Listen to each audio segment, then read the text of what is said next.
और बच्चों कैसे हो? आज की क्लास में हम system of linear equation in 2 variables chapter number 3 class 10th का एक बहुत ही इंपॉर्टेंट टॉपिक करने वाले हैं। वो है टाइप्स ऑफ सॉल्यूशंस और find the value of constant. मैंने बहुत सारे क्वेश्चन नहीं लिखे, मैंने सिर्फ 3 ही क्वेश्चंस लिखे हैं और उतने ही बहुत होंगे आप लोगों को इस टॉपिक समझने के लिए। लेकिन इन क्वेश्चंस को करने से पहले मैं आपके सामने एक कॉन्सेप्ट रखने वाला हूं, आप उस कॉन्सेप्ट को जरूर समझिए। ठीक है, तो स्टार्ट करते हैं टाइप्स ऑफ सॉल्यूशन से। अगर मेरे पास 2 लीनियर इक्वेशंस हैं, या मैं ऐसे कह सकता हूं एक पेयर ऑफ लीनियर इक्वेशंस हैं, a1x b1y c1 is equal to 0, a2x b2y plus c2 is equal to 0।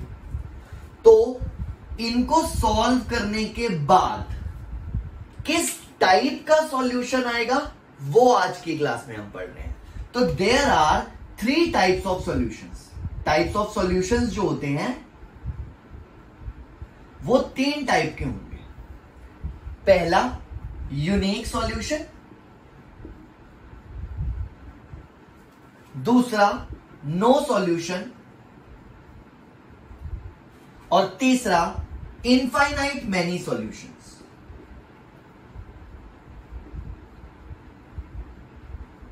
ध्यान से समझना, देखो नाम से क्या पता चल रहा है, यूनिक सॉल्यूशन। मैं ग्राफिकल अप्रोच भी बताऊंगा और इक्वेशन से भी बताऊंगा कैसे पता चलेगा कौन सा सॉल्यूशन है।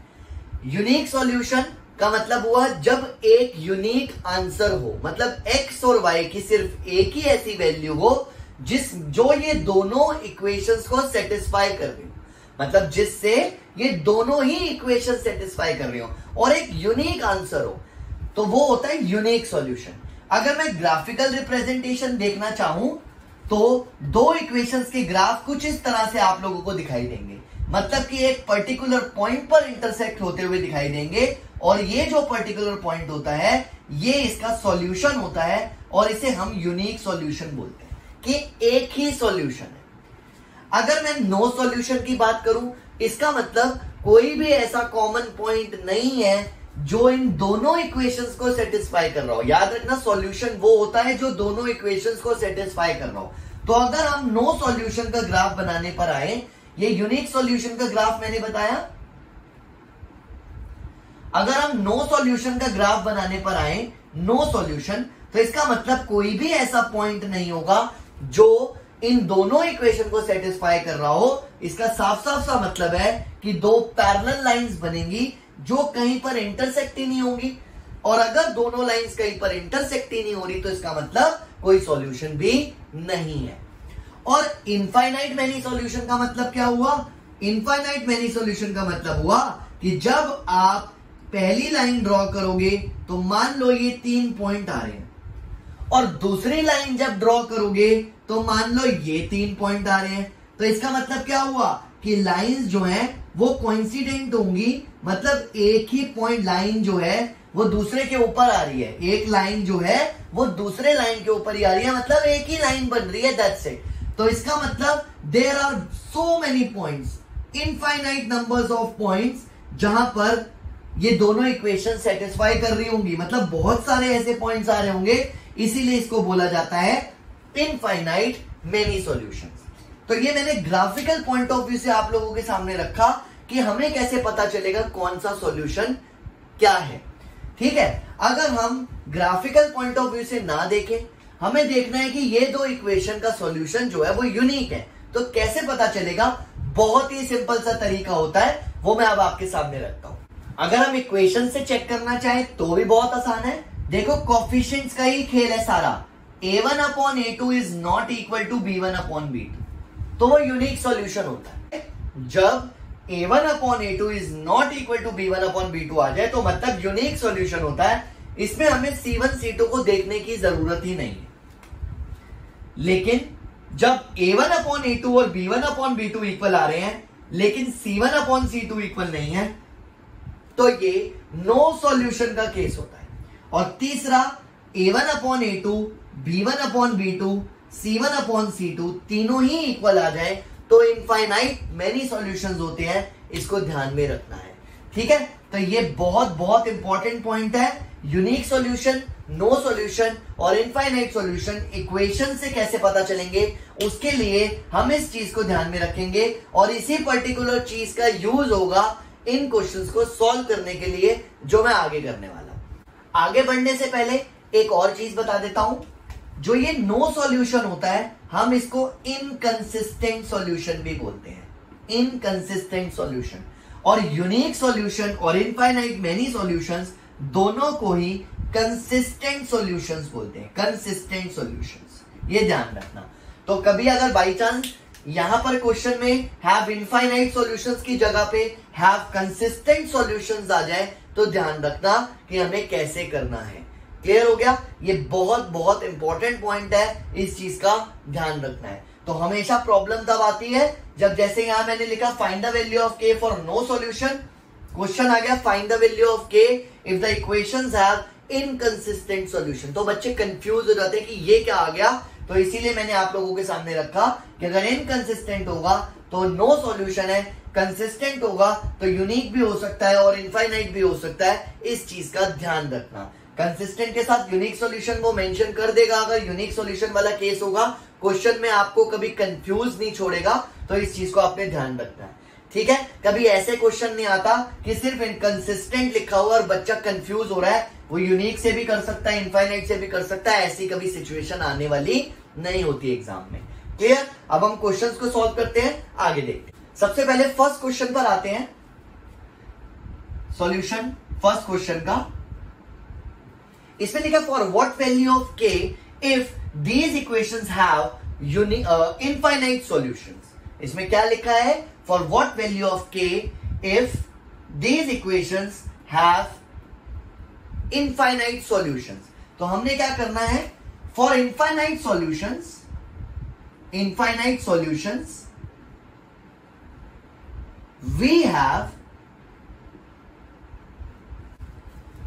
a1 upon a2 is equal to b1 upon b2 is equal to c1 upon c2। ये मैंने कंडीशन लिख दी। फॉर इनफाइनाइट सॉल्यूशन हमारे पास क्या है, a1 upon a2 is equal to b1 upon b2 is equal to c1 upon c2। अब मैंने देखो question में लिखा kx plus 3y minus k minus 3 is equal to 0, 12x plus ky minus k is equal to 0।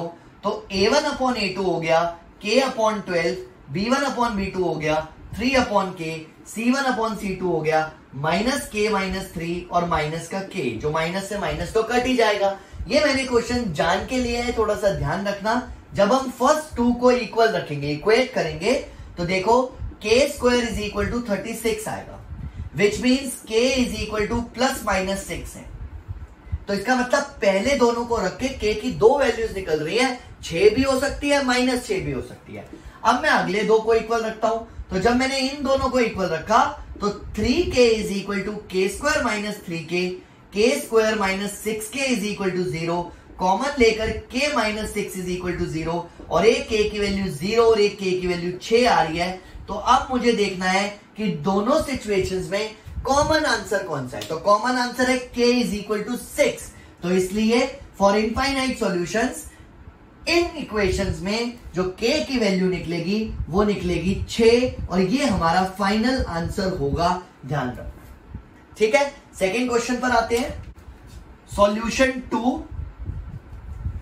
इसमें लिखा find the value of a and b if these equations have infinite many solutions. तो 2x plus 3y is equal to 7, a minus bx plus a plus by is equal to 3a plus b minus 2। Now for infinite many solutions की बात कर रहे हैं, for infinite many solutions we have,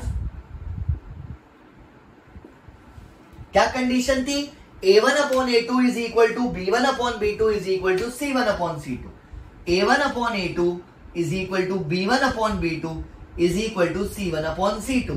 तो यही condition यहां पर भी यूज करते हैं, a1 upon a2 2 upon a minus b is equal to 3 upon a plus b is equal to 7 upon 3a plus b minus 2। अब फिर से वही काम करेंगे जो पिछली बार किया था। पहले फर्स्ट और सेकंड को लेके चलते हैं साथ में, ये जो फर्स्ट और सेकंड है, फिर सेकंड और थर्ड को साथ में लेके चलते हैं। जब इन दोनों को इक्वेट करेंगे, इन दोनों को, तो देखो 2 bracket a plus b is equal to 3 bracket a minus b, and this is 2a plus 2b is equal to 3a minus 3b। और जब इसको सॉल्व करेंगे, इन दोनों को इधर लेके जाएंगे, तो ये आ जाएगा a minus 5b is equal to 0, और ये हमारे पास एक इक्वेशन आई। अच्छा, अब हमने इन दोनों को इक्वल रखा, 3 into 3a plus b minus 2 is equal to 7 into a plus b. तो यहां से आया 9a plus 3b minus 6 is equal to 7a plus 7b। सब कुछ उधर कांस्टेंट इधर लेके जाते हैं। 9 minus 7 is 2a and 3 minus 7 is 4b is equal to 6। ये हमारे पास सेकेंड इक्वेशन आ गई। अब इन दोनों इक्वेशंस को एलिमिनेशन, क्रॉस मल्टीप्लिकेशन और सब्स्टिट्यूशन मेथड, आपकी मर्जी किसी भी मेथड से यूज करके ए और बी की वैल्यूज निकाल लो, और वही हमारा फाइनल आंसर होगा। थर्ड सॉल्यूशन पर आते हैं। सॉल्यूशन थर्ड, इसमें इक्वेशंस दी हुई है 3x plus y is equal to 1, 2k minus 1x plus k minus 1y is equal to 2k plus 1। और इसमें हमें कंडीशन जो दी हुई है वो नो सॉल्यूशन की लिखी हुई है। तो for no solution we have, क्या कंडीशन होती थी, a1 upon a2 is equal to b1 upon b2 but not equal to c1 upon c2। These are some selected questions. तो ध्यान रखना, मैंने इन क्वेश्चंस को इसलिए लिया है ताकि अगर कोई और क्वेश्चन आता है तो आप उसको सॉल्व कर पाओ। तो जरा आप कंडीशन अप्लाई करते हैं यहां पर। 3 upon 2k minus 1 is equal to 1 upon k minus 1 is not equal to 1 upon 2k plus 1। तो हमें यहां पर इसको ही लेके चलना है खाली। This is 3k minus 3 is equal to 2k minus 1। Cross multiply किया मैंने यहां पर, 3k minus 3 is equal to 2k minus 1। तो जब हम इसको सॉल्व करेंगे तो देखो 3k minus 2k is equal to minus 1 plus 3 आएगा, माइनस 1 प्लस 3, माइनस 1 प्लस 3। तो यहां से आ गया k इज इक्वल टू 2। तो इसका मतलब अगर हम k की वैल्यू 2 लेते हैं तो ये नो सॉल्यूशन का केस होगा। तो आज की क्लास में हमने किए types of solution, graphical point of view से भी, इक्वेशन के पॉइंट ऑफ व्यू से भी, और कांस्टेंट की वैल्यू निकालने वाले क्वेश्चंस। बहुत सारे क्वेश्चंस आप लोग प्रैक्टिस करना। अगर कोई डाउट आएगा तो मुझे मैसेज जरूर करना ताकि मैं आपके डाउट साथ साथ क्लियर कर सकूं। और साथ में बहुत सारा सिलेबस बचा है, बहुत सारा सिलेबस और बहुत सारे क्वेश्चंस बचे हैं। तो वो सारे के सारे क्वेश्चंस हम यहाँ पे डिस्कस करेंगे, वो सारा का सारा सिलेबस हम यहाँ पे डिस्कस करेंगे। तो subscribe, share and like, share जरूर करो सब लोगों को, ताकि सब लोगों को मेरे कराए हुए मेथड्स मिल सकें, सब बच्चे इसका बेनिफिट उठा सकें। इस चीज का ध्यान रखना।